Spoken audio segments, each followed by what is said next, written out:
చంద్రబాబు నాయుడు గారు, నా తల్లిదండ్రుల సాక్షిగా నేను నిన్ను చూసి ఆదిమూలం కోనేటి ఆదిమూలానికి ఓటేసినాను.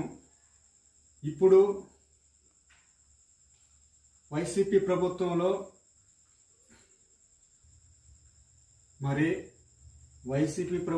కూడా నా తల్లిదండ్రుల సాక్షిగా నేను ఆదిమూలానికి ఓటేసిన.